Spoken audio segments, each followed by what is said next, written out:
ის უსმენს ძველი ქარების ექოს და თმას ყოველთვის თავისით იჭრის. დედისგან მწვანე თვალები ერგო, მამისგან მარტო დარჩენის ნიჭი. იცვამს რაც უცებ მოხდება ხელში, ცხოვრობს ძალიან შორსა და სხვაგან. იცის რომ ბევრი უძახის შეშლილს და თუ ეწევა ხარბად. ჯიბით დამწვარი ასანთი დააქვს, ხოლო სიზმრებით ინვალიდია. ის ემსგავსება მშობლიურ ქალაქს, ცარიელდება.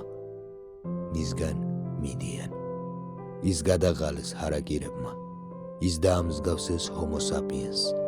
სახლიდან გასვლას არაპირებდა, გავიდა რადგან წვიმას აპირებს.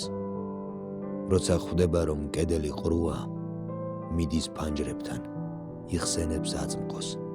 ვერა რიცხვებზე ვერ ამბობს უარს, უმატებს, აკლებს, ამრავლებს და ყოფს. ის სულ ყველაფერს მინორში უკრავს და რაღაც თავის ენაზე მღერის. ის ბუმერანგებს იბრუნებს უკან და ისევ ისვრის მეორე ხელით. სანამ წარსული როლში ამდევრის, საგულდაგულოდ ამაგრებს სანგრებს. შემოდგომამდეც არ დარჩა ბევრი. ფოთოლცვენაში აპირებს გაქრეს. თავს იქცევს ძველი ლექსების კითხვით.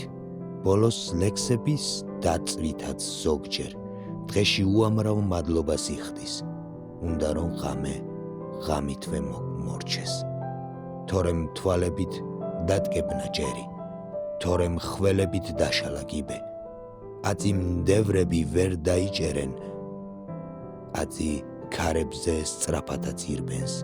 უნდა რომ მხოლოდ გუბეში ჩანდეს და სიმებიან სიჩუმეს ვერთმობს, როგორი მშვიდი, როგორი მჩადე და ძარღვიანი ხმა ჰქონდა ერთ დროს. მას ეს სცენარი უნახავს ადრეც, ახლა ფინალზე ნაკლებად ღელავს. აღარავისი უნდა და მართებს. სანახაობა აჩუქა ყველას.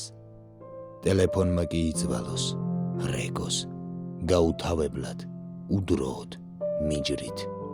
არ იღებს, უსმენს ქარების ექოს და ტკბება მამის ნაქონი ნიჭით.